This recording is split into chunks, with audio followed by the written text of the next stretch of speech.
Hello बच्चों, आप सभी का स्वागत है हमारे channel trick with Atul sir. बच्चों, लास्ट वीडियो में हमने हमारा नया टॉपिक शुरू किया था शेड्यूल्स। आज इस टॉपिक को हम इस वीडियो में कंप्लीट करेंगे। तो पहली वीडियो में हमने क्या पढ़ा था? शेड्यूल्स। कहाँ से कहाँ तक? पहली schedule, second schedule, third, fourth, fifth और सिक्स्थ, 6 शेड्यूल्स हमने कंप्लीट कर ली थी हमारी प्रीवियस जो वीडियो है उसके अंदर। आज हम 7 शेड्यूल से स्टार्ट करेंगे और पूरी 12 शेड्यूल तक कंप्लीट करेंगे। तो याद रखना कि मैंने आपको लास्ट वीडियो में बताया है कि जो ओरिजिनल कॉन्स्टिट्यूशन बना था हमारा, तब कितनी शेड्यूल्स हुआ करती थी बच्चों? 8। लेकिन क्या आज भी 8 है? तो आज 8 नहीं है, आज कितनी है? 12। तो कंटिन्यू करते हैं हमारी क्लास को। देखो, आज हम शुरू करेंगे हमारी 7 शेड्यूल। 7 शेड्यूल के अंदर पहली बात, केंद्र और राज्यों के बीच क्या करना है? हमें शक्तियों का बंटवारा करना है बच्चों। ठीक है? कैसे? तो लिस्ट बनाई जाती है इसके लिए। कौन कौन सी लिस्ट? तो पहली लिस्ट यूनियन लिस्ट, ठीक है, दूसरी लिस्ट स्टेट लिस्ट और तीसरी लिस्ट है हमारी कंकरेंट लिस्ट। ठीक है? तो कितनी लिस्ट के अंदर बांटा जाता है हमारा पोर्शन? 3 लिस्ट के अंदर। यूनियन लिस्ट यानी कि हमारी केंद्र या फिर संघ सूची, ठीक है, दूसरी हमारी राज्य सूची स्टेट लिस्ट और तीसरी है हमारी कंकरेंट लिस्ट समवर्ती सूची। समवर्ती सूची क्या है ये सूची? तो क्या कर रखा है? केंद्र ने और राज्य ने मिलकर लिस्ट बना रखी है और अपना अपना काम बांट रखा है कि भाई यूनियन लिस्ट में जो यूनियन सेंटर गवर्नमेंट है वो ही क्या बनाएगी? कानून बनाएगी। स्टेट लिस्ट पे कौन कानून बना देंगी? State government. अब बच गई तीसरी, इसका क्या किया जाए? तो बोला दोनों बना देंगे, केंद्र और राज्य।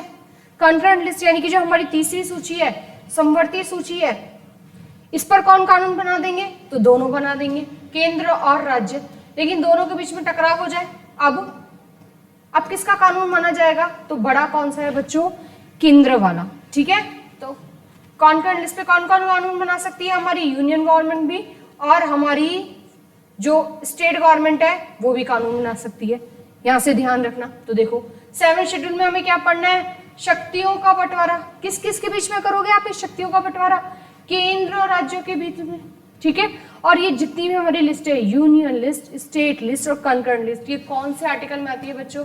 आर्टिकल 246। ये याद रखना, आर्टिकल 246 के अंदर किसी नाम से पूछा जाए कि शेड्यूल 7 का रिलेशन कौन से आर्टिकल से है, तो कौन से आर्टिकल से है? 246। जैसे जो शेड्यूल 5 है उसका संबंध बताओ, किससे? बता चुकी मैं आपको, 244(1) और 6 शेड्यूल का 244(2) से। ठीक है? ये दोनों किससे जुड़ी हुई है?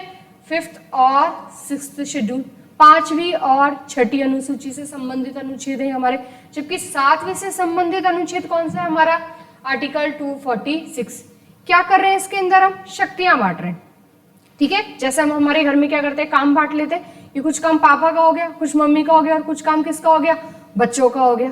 तो ये यूनियन लिस्ट किसकी हो गई? हमारे घर में बड़ों की यूनियन लिस्ट और स्टेट लिस्ट। ठीक है?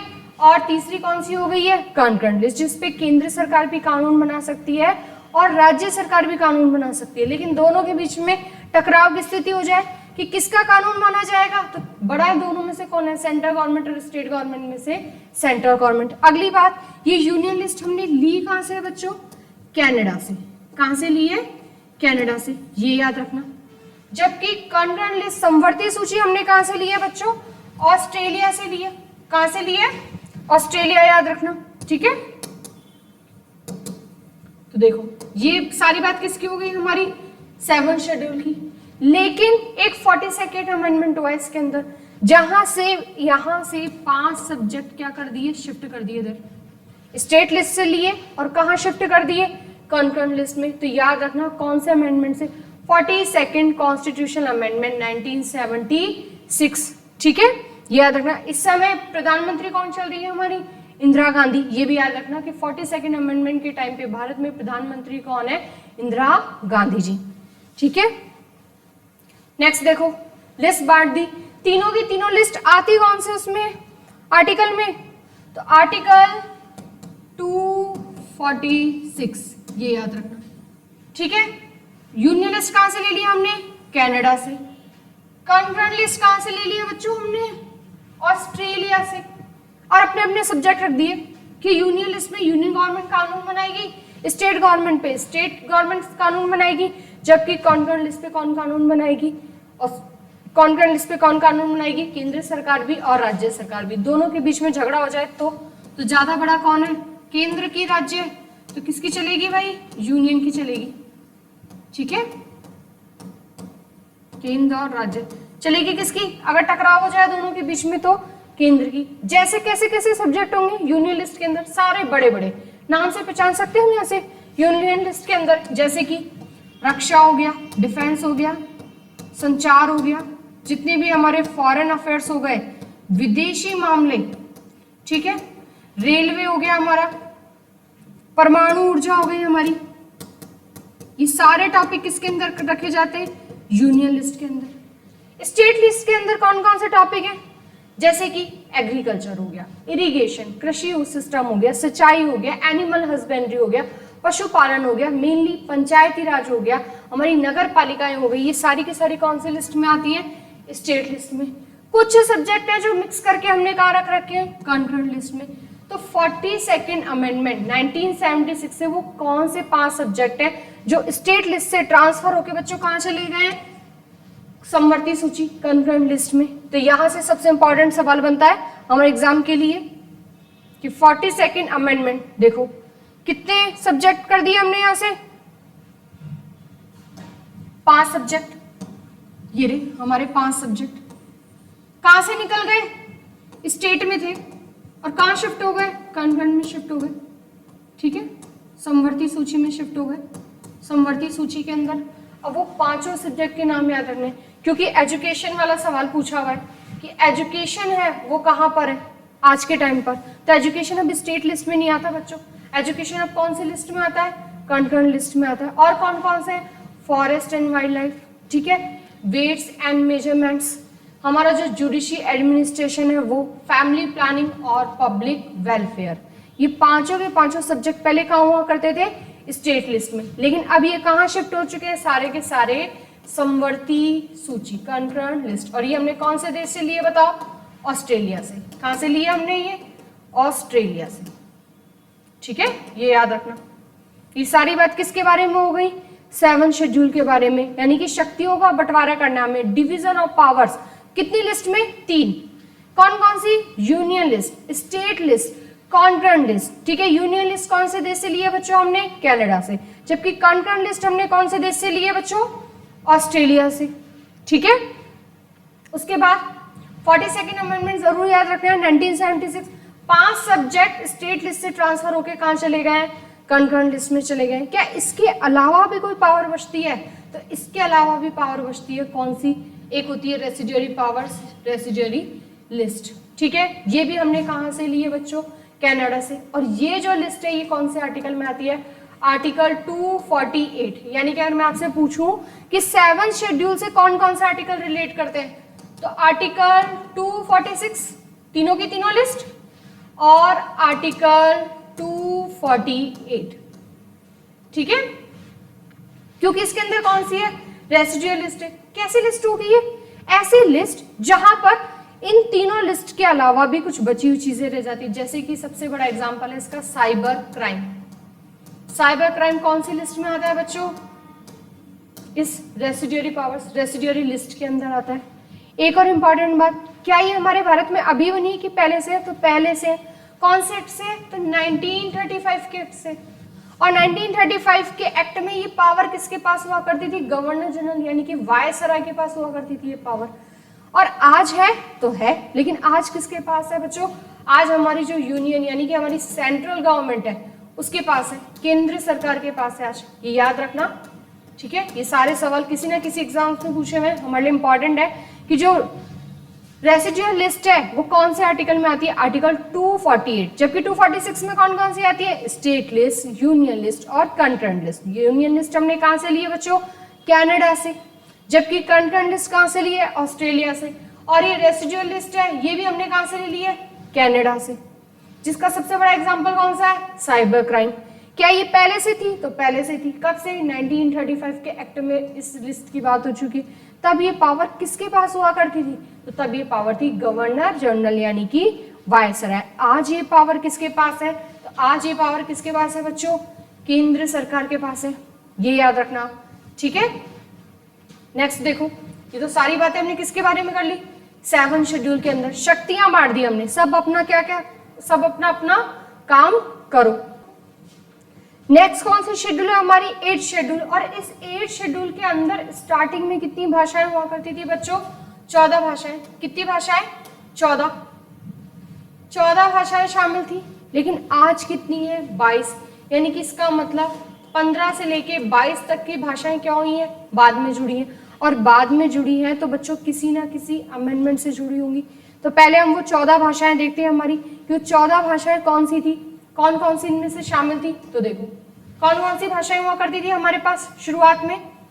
पंजाबी, गुजराती, मराठी, कन्नड़, मलयालम, तमिल, तेलुगु, ओडिशा, ओडिसी भाषा, बांग्ला भाषा, असमिया भाषा, संस्कृत, कश्मीरी, उर्दू और हिंदी। यानी कि हिंदी ऑलरेडी पहले से 22 भाषाओं में क्या है? शामिल हो रखी है, ठीक है। तो ये 14 भाषाएं हैं। 14 के बाद जो जुड़ी हुई है वो बहुत इंपॉर्टेंट है। सीधा सीधा सवाल आता है वहां से कि 15वें नंबर पे कौन सी भाषा जुड़ी, कौन से अमेंडमेंट के नंबर से जुड़ी। तो याद रखना 15वें से हमारी कौन सी भाषा जुड़ेगी बच्चों? सिंधी लैंग्वेज। ये इंपॉर्टेंट है हमारे लिए।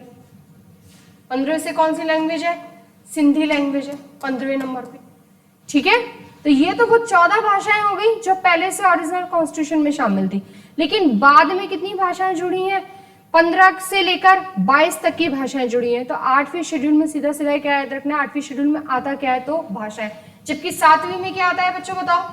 डिवीजन ऑफ पावर्स, शक्तियां बांट दी हमने 3 लिस्ट के अंदर, ठीक है। देखो नेक्स्ट यहां से कौन कौन सी भाषा है हमारे यहाँ पर। तो 15वें पे कौन सी जुड़ी है? देखो 15वें पे कौन सी भाषा है हमारी? सिंधी। और इसका नंबर याद रखना, क्योंकि जो 16, 17, 18 है ना, ये एक साथ जुड़ी है, तो इनका नंबर नहीं पूछा जाता पेपर में। ऐसी जो 19, 22, 21, 22 वाली 19, 20, 21, 22 वाली जो चीजें हैं, 4 भाषाएं, ये भी एक साथ जुड़ी है, तो इसका भी नंबर नहीं पूछा जाता। लेकिन पेपर में जो हमारी सिंधी लैंग्वेज है इसका नंबर पूछा जाता है कि 15वें नंबर पे कौन सी जुड़ रही है। तो 15वें नंबर पे बताओ बच्चों कौन सी जुड़ रही है? सिंधी लैंग्वेज। कौन से अमेंडमेंट से जुड़ रही है? तो 21 अमेंडमेंट 1967। कौन से अमेंडमेंट से जुड़ रही है? 21 अमेंडमेंट 1967।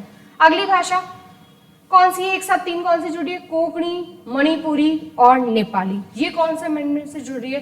71 अमेंडमेंट 1992। तो वहां सिर्फ हमें सिंधी का नंबर याद रखना है हमें। तो बस 1 से 14 भाषा हमने देख ली जिसमें हिंदी शामिल है।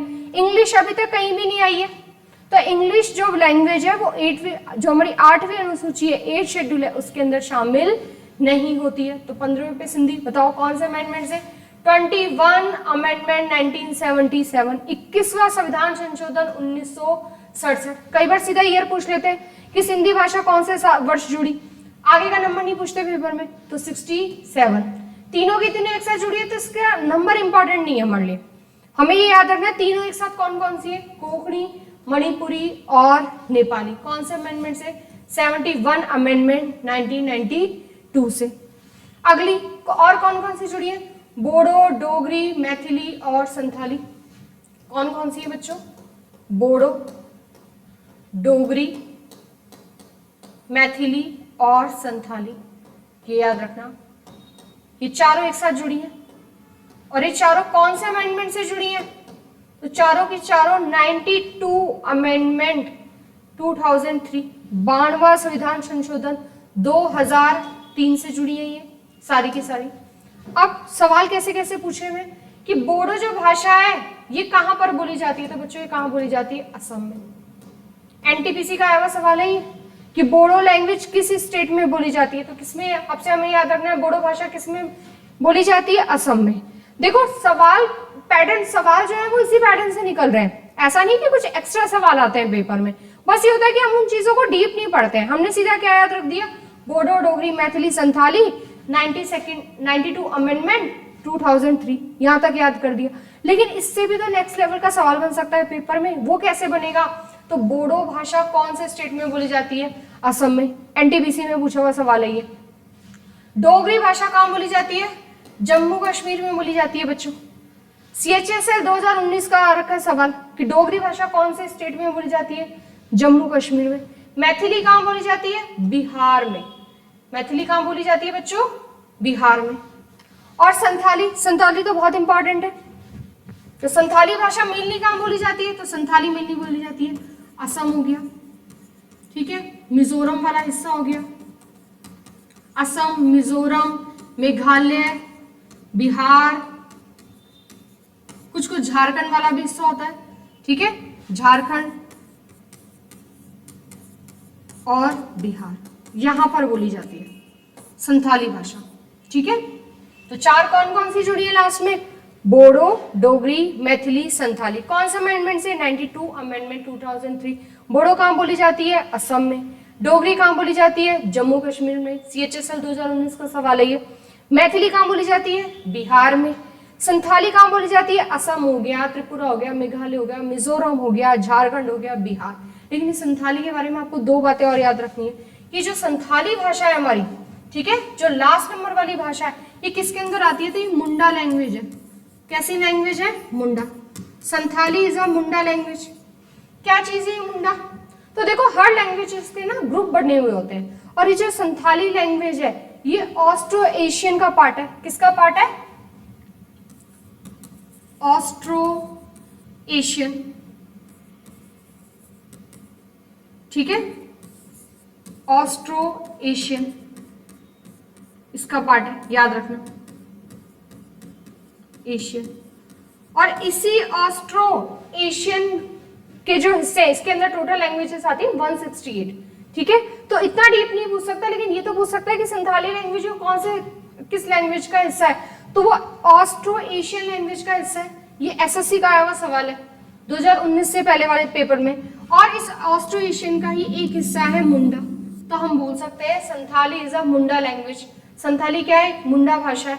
और मुंडा में भी किसकी है? तो ये मुंडा पार्ट किसका है? मुंडा निकल कर कहां से आया? तो ऑस्ट्रो एशियन, यानी कि संथाली कौन सी लैंग्वेज फैमिली का पार्ट है? तो ऑस्ट्रो एशियन लैंग्वेज का। ये फैक्ट आपको याद रखना है। देखो ये सारे सवाल ना कहीं हमारे SSC का एग्जाम हो, दिल्ली पुलिस का हो, हमारा रेलवे का एग्जाम हो, ठीक है, टॉपिक तो एक ही है।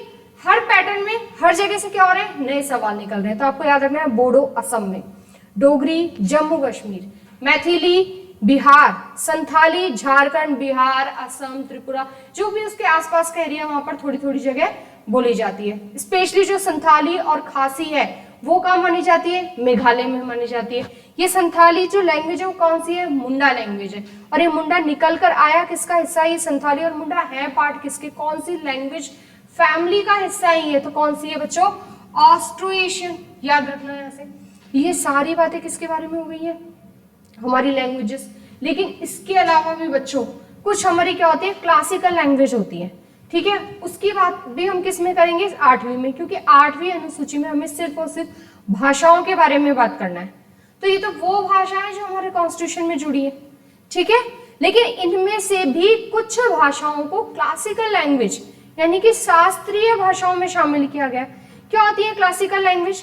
तो ऐसी लैंग्वेज जिसके अंदर बहुत पुराने सालों से हमारे क्या लिखे गए हैं? बहुत ज्यादा ग्रंथ बने हुए हैं, ठीक है। तो देखो बच्चों हमने कौन सी शेड्यूल कंप्लीट करी है? हमारे यहाँ से 8, लेकिन 8वीं भी अभी पूरी तरह से खत्म नहीं हुई है।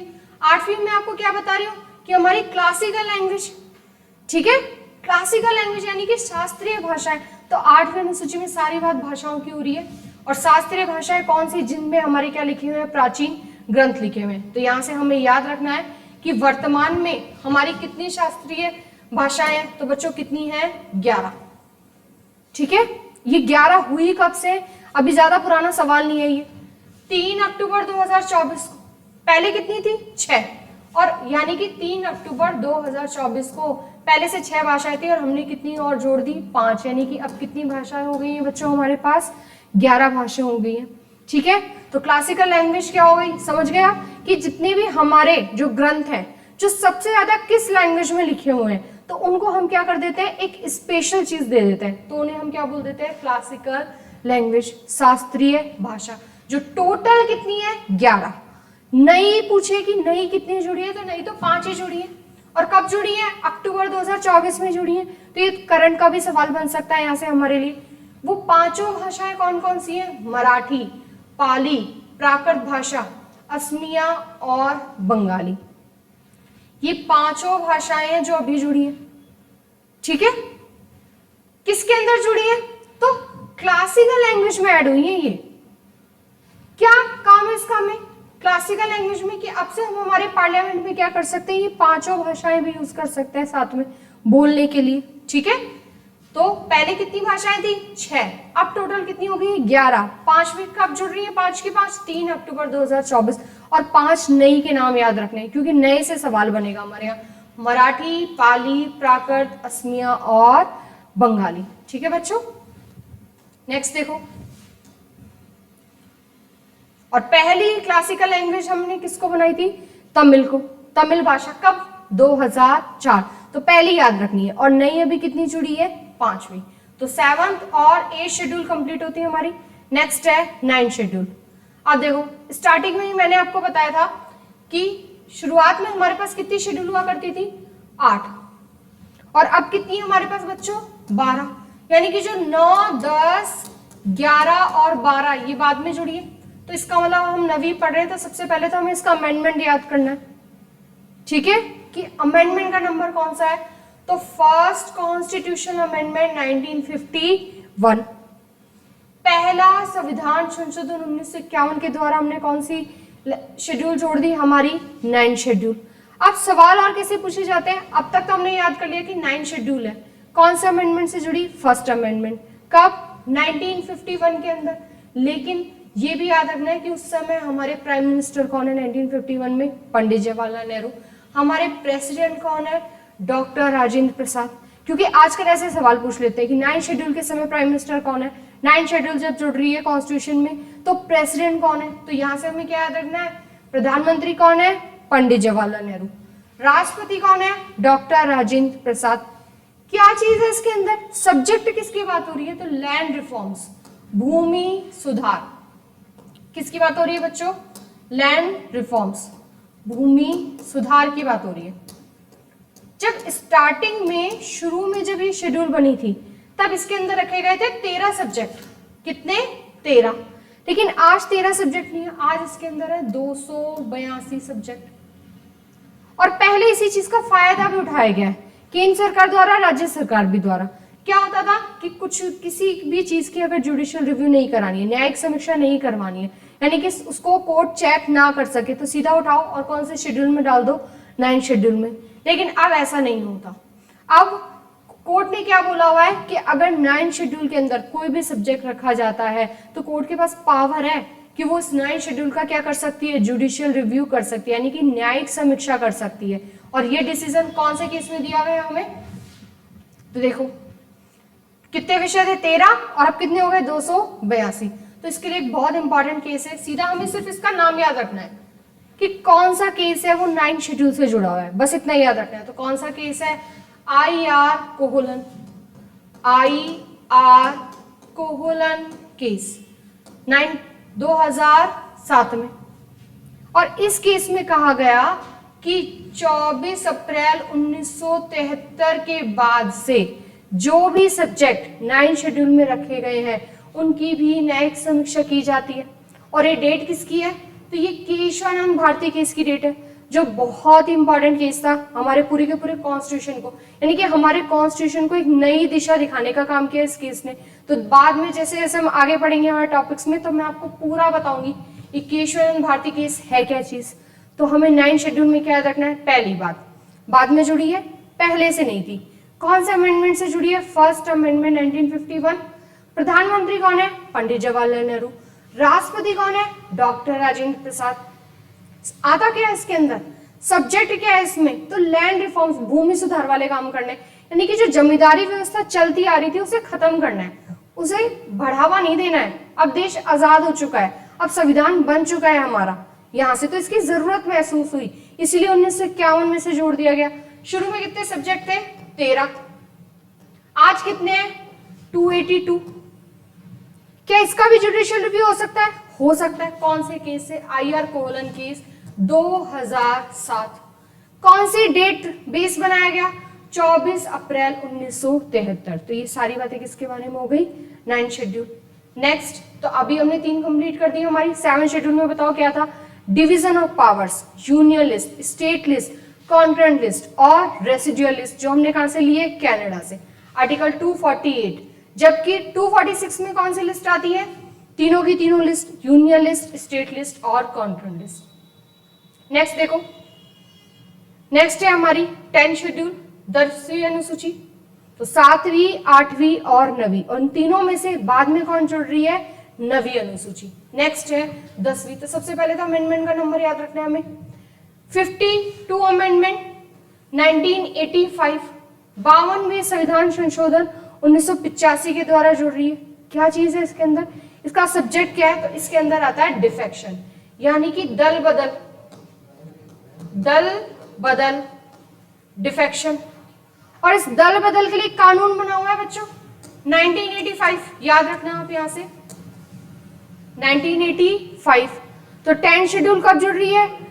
52वें संविधान संशोधन 1985 द्वारा जुड़ रही है। कौन से आर्टिकल से रिलेटेड करती है ये? 102(2) से और 91(2). ठीक है, किसकी बात हो रही है? तो मान लो कोई भी व्यक्ति हो, किसी पार्टी का सदस्य हो चुका है और वो अपनी मर्जी से क्या कर रहा है? सदस्यता को, मेंबरशिप को छोड़ रहा है। तो ऐसे में हम उसे डिस्क्वालीफाई कर सकते हैं। ये पावर है हमारे पास। कौन से एक्ट से? इस 1985 के एक्ट से, जो डिफेक्शन के लिए बनाया गया है। तो 10वीं अनुसूची में हमें क्या याद रखना है? दल बदल, यानी कि डिफेक्शन बेस। कौन से अमेंडमेंट से? 52 अमेंडमेंट 1985। और इसके लिए कानून बनाया गया है, जो कब बनाया गया है? 1985 में। क्या करना है हमें इस कानून में? कुछ नहीं करना। जितने भी हमारे संसद के यानी कि MP और जितने भी हमारे विधानसभा के यानी कि हमारे MLA, इन लोगों की मेंबरशिप पर इन्हें क्वालिफाई रखना है कि डिसक्वालीफाई करना है। ये बात किसके अंदर है? 10वीं अनुसूची के अंदर है। तो आपको पता चल गया डिफेक्शन। लेकिन डिफेक्शन किसका? तो MP और MLA की मेंबरशिप को रखना है कि उन्हें डिसक्वालीफाई करना है। ये सारी बात किसके अंदर पर करेंगे हम बच्चों? 10वीं अनुसूची में। और इसके लिए लॉ कब बनाया गया? हमारा जो अधिनियम है, एक्ट कब का बना हुआ है? 1985 का। उसके बाद नेक्स्ट कि डिसीजन कौन करेगा? भाई डिसक्वालीफाई तो करना है, लेकिन डिसीजन किसके हाथों में होगा? तो डिसीजन किसके हाथों में होगा? Lok Sabha speaker, article 102। और विधानसभा के लिए कौन बात करेगा? आर्टिकल 199। ठीक है, तो कौन कौन से आर्टिकल याद रखने आपको? 10वीं अनुसूची से जुड़े हुए आर्टिकल 102 और आर्टिकल 191। ठीक है, 191 किसकी बात कर रहा है बच्चों? MLA की। जबकि 102 किसकी बात कर रहा है? MP की। पीछे वाली स्लाइड में 91 लिखा हुआ है, तो उसे 91 नहीं समझना है, उसे 191 ही याद रखना है। ठीक है, तो 102 और 191। भाई MP के बारे में कौन डिसीजन ले लेगा? लोकसभा स्पीकर कर लेगा। MLA के बारे में कौन डिसीजन ले लेगा? लेजिस्लेटिव असेंबली का स्पीकर कर देगा। ठीक है, कौन से आर्टिकल से? 191 से। लेकिन बाद में इसमें भी एक केस आया, कौन सा? कि हो तो कोहोलन केस। और इस केस में कहा गया कि इनका डिसीजन फाइनल नहीं होगा। क्या पता ये अपने फायदे के लिए किसी मेंबर को डिस्क्वालीफाई कर दे, तो ऐसा नहीं होगा। इसकी भी क्या की जा सकती है? जुडिशियल रिव्यू, न्यायिक समीक्षा की जाती है कि स्पीकर ने डिसीजन सही दिया है नहीं दिया। इस बात को भी कोर्ट में ले जाके चैलेंज किया जा सकता है और कोर्ट क्या कर सकती है? इसे चेक कर सकती है। तो ये निर्णय डिसीजन कब आ रखा है? जो कि हो तो कोलन केस का है। ठीक है, 1992 में। कौन कौन से आर्टिकल जुड़े हुए हैं? 102 और 191 की। इसका नाम याद रखना। उसके बाद एक और अमेंडमेंट इंपॉर्टेंट है बच्चों हमारे लिए, 91 संविधान संशोधन 2003। इसमें क्या कहा गया कि अगर किसी भी जो पार्टी है उसके 1/3 मेंबर, कितने मेंबर? 1/3 मेंबर, वो अब नई पार्टी नहीं बना सकते। पहले क्या होता था? 1/3 मेंबर अलग होते और नई पार्टी बना देते, लेकिन अब से ये पॉसिबल नहीं है। तो यहां से हमें एक और चीज याद रखनी है बच्चों कि जो हमारी 10वीं अनुसूची है, इससे कौन कौन से अमेंडमेंट जुड़े हैं? तो 52 अमेंडमेंट तो जुड़ा हुआ ही है, साथ में 91 अमेंडमेंट भी 10वीं अनुसूची में ही जुड़ा हुआ है। कैसे? 91 अमेंडमेंट किया और क्या कहा कि किसी भी पार्टी के 1/3 मेंबर अगर एक साथ हटते हैं तो उन सबकी मेंबरशिप खत्म करेंगे। अब से वो नई पार्टी नहीं बना सकते, जबकि पहले बना सकते थे। अब क्या रूल हो गया है, किसी भी पार्टी के 2/3 से कम, 2/3 सदस्य से कम सदस्य अगर पार्टी चेंज करते हैं तो उन सबकी क्या हो जाएगी, मेंबरशिप खत्म हो जाएगी। जबकि पहले क्या होता था, 1/3 क्या बना लेते थे, नई पार्टी। तो अब ऐसा नहीं हो सकता। तो हमें क्या याद रखना है कि 10 शेड्यूल से 2 अमेंडमेंट जुड़े हैं। 52nd अमेंडमेंट से तो जुड़ी हुई है, ठीक है, जबकि 91 अमेंडमेंट से क्या करा है, इसमें हमने चीजें चेंज कर दी है। प्रेसिडेंट कौन है यहाँ पर हमारे, ज्ञानी जैल सिंह, और प्राइम मिनिस्टर कौन है, राजीव गांधी। तो 10वीं अनुसूची 1985 में जोड़ी है, तो 1985 में प्रधानमंत्री राजीव गांधी और राष्ट्रपति हैं ज्ञानी जैल सिंह। तो ये किसकी बात हो गई हमारी, 10वीं अनुसूची। लास्ट हमारी 2 अनुसूची बचती है, 11 और 12। मोस्ट इंपॉर्टेंट 11 शेड्यूल हमारे लिए पंचायती राज, ठीक है। तो देखो इस समय जब ये जुड़ रही है तो कौन से अमेंडमेंट से जुड़ रही है बच्चों, 73rd सबसे इंपॉर्टेंट अमेंडमेंट है, जो सबसे ज्यादा पेपर में रिपीट होता है, चाहे कितना ही छोटा पेपर हो। 73rd अमेंडमेंट 1992 73वें संविधान संशोधन 1992 द्वारा जुड़ रही है। अब 92 में हमें देखना है राष्ट्रपति कौन है और हमारे प्रधानमंत्री कौन है। तो प्रधानमंत्री कौन है, पीवी नरसिम्हा राव है, और राष्ट्रपति कौन है, शंकर दयाल शर्मा। ये लागू कब से हो रही है बच्चों, तो 24 अप्रैल से, ठीक है, 23 अप्रैल नहीं, 24 अप्रैल रखना आप याद। 24 अप्रैल से 24 अप्रैल 1993 से। इसीलिए हर साल 24 अप्रैल को हम कौन सा दिवस मनाते हैं, पंचायती राज दिवस। तो देखो 2 सवाल बनते हैं यहाँ से कि जो हमारी 11 शेड्यूल है ये जुड़ कौन से अमेंडमेंट से रही है, 73rd अमेंडमेंट 1992। लेकिन अगर पूछा जाए लागू कौन से ईयर में हो रही है तो 1992 में आंसर करके नहीं आना है। लागू 1992 में नहीं हो रही थी, वो लागू कब हो रही है, 1993 में। और ये पूछा हुआ सवाल है और बच्चे ज्यादातर जल्दी में बाजी में क्या करते हैं, गलती करते हैं कि 73rd अमेंडमेंट 1992, उन्हें ये वाला ईयर हटा हुआ होता है, जबकि लागू करने का ईयर अलग है। ठीक 1 साल बाद 1993 में, कब, 24 अप्रैल। इसीलिए 24 अप्रैल को हम कौन सा दिवस मनाते हैं, पंचायती राज दिवस, ठीक है। प्रधानमंत्री हमारे पीवी नरसिम्हा राव और राष्ट्रपति हैं शंकर दयाल शर्मा। उसके बाद नेक्स्ट, इस पंचायती राज दिवस के अंदर कितने सब्जेक्ट आते हैं, तो कितने सब्जेक्ट आते हैं, 29। और मैंने अभी आपको 7 शेड्यूल पढ़ाई थी, तभी ये बताया कि जो पंचायती राज का सब्जेक्ट है ये स्टेट लिस्ट में आता है बच्चों, यूनियन लिस्ट में नहीं आता है। कौन सी सूची में आता है, राज्य सूची में आता है, याद रखना। 7 शेड्यूल पढ़ाते टाइम ही मैंने आपको एग्जाम्पल में बताया था। कहां से कहां था, तो पार्ट कौन से में आता है, 9 में। आर्टिकल 243 से लेकर 243O, सीधा सीधा 243 से लेकर 243O। और अगर एक ही आर्टिकल याद रखना है इस बीच में, तो आर्टिकल 243 कैपिटल G याद रखो यहाँ, ठीक है। कि पंचायती राज, पहली बात तो जुड़ कौन से शेड्यूल में रही है, 11 शेड्यूल में। कौन से अमेंडमेंट से, 73rd अमेंडमेंट 1992। लागू 1992 में नहीं हो रही है, लागू कब हो रही है, 1993 में। कब, 24 अप्रैल। इसीलिए 24 अप्रैल को हम क्या मनाते हैं, पंचायती राज दिवस, ठीक है। कौन से पार्ट में, पार्ट 9। कहां से कहां तक, तो पार्ट 9 में आर्टिकल कहां से कहां तक आता है, 243 से लेकर 243O। और हमारा पंचायती राज किसमें है, आर्टिकल 243G में। कौन सी लिस्ट में, स्टेट लिस्ट के अंदर आता है, यूनियन लिस्ट में नहीं आता, ना ही कंकरेंट लिस्ट में आता है। टोटल कितने सब्जेक्ट हैं, 29। पूछे हुए सवाल है हमारे CHSL और CGL के कि पंचायती राज के अंदर टोटल कितने सब्जेक्ट रखे हैं, तो कितने हैं, 29। अब बढ़ते हैं, हमारी लास्ट शेड्यूल है शेड्यूल 12, 12वीं अनुसूची। ये भी कब जुड़ रही है, तो ये भी 1992 में जुड़ रही है, लेकिन अमेंडमेंट का नंबर चेंज है। 74 अमेंडमेंट 1992 से। ये भी कब लागू हो रही है बच्चों, अगले साल लागू हो रही है, 1993 में। इसका भी ईयर 1 साल बाद वाला है। अब देखो अमेंडमेंट का ईयर तो सेम है, 1992, तो प्रधानमंत्री और राष्ट्रपतियों के नाम सेम ही रहेंगे 11वीं और 12वीं में। पीवी नरसिम्हा राव और राष्ट्रपति कौन है, शंकर दयाल शर्मा। उसके बाद म्युनिसिपैलिटीज, हमारी नगर पालिका, ठीक है। जितनी भी हमारी नगर पालिका है वो नगर पालिका की बात हम किसके अंदर करेंगे, म्युनिसिपैलिटीज की बात हम किसके अंदर करेंगे, 12वीं अनुसूची में करेंगे, जबकि 11वीं अनुसूची में हम किसकी बात करते हैं, पंचायती राज की। ठीक है,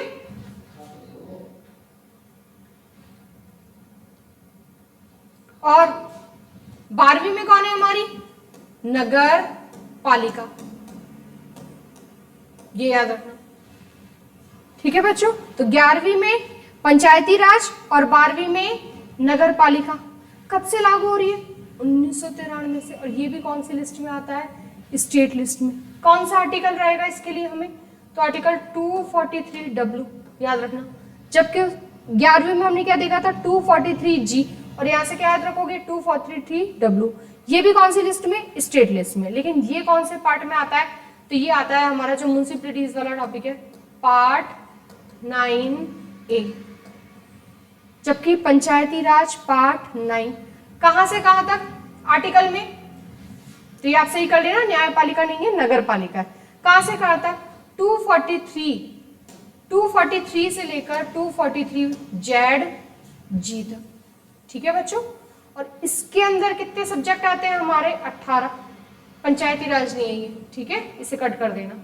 नगर पालिका, म्युनिसिपैलिटीज की बात हो रही है, नगर पालिका, नगर पालिका कितने सब्जेक्ट हैं म्युनिसिपैलिटीज के अंदर, 18। कौन से पार्ट में आता है, पार्ट 9A, और आर्टिकल कहां से कहां तक, 243P से लेकर 243ZG तक। ठीक है, तो ये गलत लिखा हुआ है, ये आपको नोट नहीं करना है, पंचायती राज। और ये भी हिंदी में गलत है, तो मैंने यहाँ सही लिख दिया है, नगर पालिका। तो इस तरह से हमारी कितनी शेड्यूल कंप्लीट होती है, टोटल 12। तो कॉन्स्टिट्यूशन में थी कितनी बच्चों, 8, लेकिन हमने बाद में कितनी हो गई, 4 और जुड़ गई, 9, 10, 11, 12। तो चारों का अमेंडमेंट याद रखना है। चारों के टाइम पे प्रधानमंत्री, राष्ट्रपतियों के नाम याद रखने हैं। क्या कोई दूसरा अमेंडमेंट भी उससे रिलेट करता है, तो वो भी याद रखना है। तो ये चारों की चारों जो हमारी नई शेड्यूल्स जुड़ी हैं उसके बारे में बात हो गई। तो प्रीवियस जो हमारा वीडियो था उसमें हमने देखा था शेड्यूल 1 to 6, और आज के वीडियो में हमने बच्चों क्या कंप्लीट करा है, 6 to 12। तो हमारा एक और टॉपिक कॉन्स्टिट्यूशन का कंप्लीट होता है, शेड्यूल्स। नेक्स्ट वीडियो में हम नेक्स्ट टॉपिक पार्ट्स पढ़ेंगे। ठीक है बच्चों, थैंक यू।